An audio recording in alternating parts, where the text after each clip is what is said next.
Hey guys, it's Kevin with Mix Coach. Time for another episode of the Mix Coach Minute, brought to you by Mix Coach Member, a great membership website where you can learn to mix all different kinds of styles of music and get to hang out with the coolest kids in school.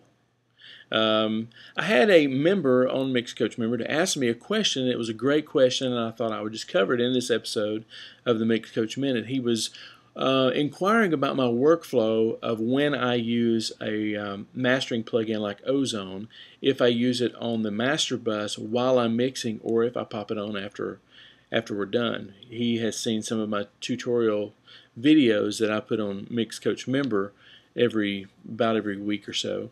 And this is what I told him in a nutshell.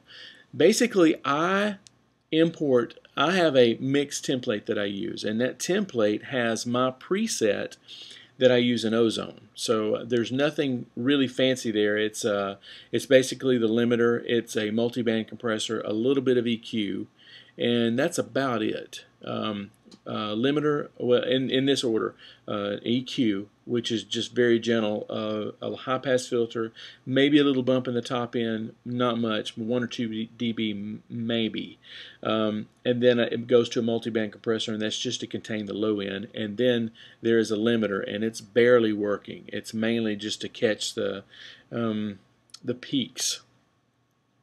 And what he was asking is if I use that as I'm mixing, or if I pop it on at the last minute.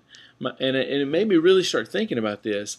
I almost always import my settings with that preset in there.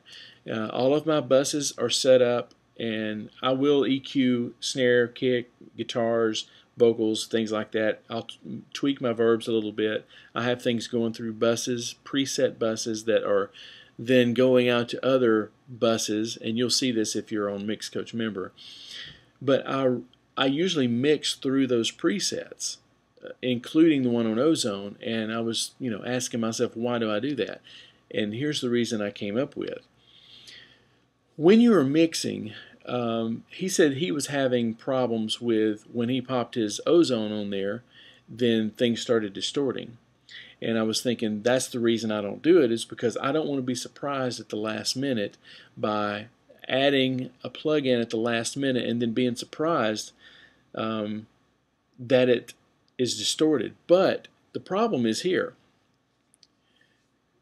When you put a mastering plug-in after you're finished mixing, your ears will tell you that the mix is louder. The mix will be louder, but your ears will tell you that whatever is loudest is best, and it's not necessarily the case. So your ears will be overwhelmed by, wow, this mix sounds so much louder, and you'll bypass, or your ears will just kind of almost not pay attention to the fact that there is some distortion happening now. Because it's so much louder, you're just impressed with yourself that you overlook the distortion. So that's why I always mix through my mastering plugins, because I don't want to be surprised. And if I push something too hard and it distorts, I want to know it right then, while my ears are used to not hearing distortion and at the same volume. So your ears will trick you sometimes. They'll tell you that whatever's loudest is best, and it's not necessarily the case. So I mix through my mastering plugins. I hope this helps you, and I hope that maybe you can use some of this advice in some of your workflows. Don't let your ears deceive you into thinking that what's loudest is best, because it's not necessarily the case.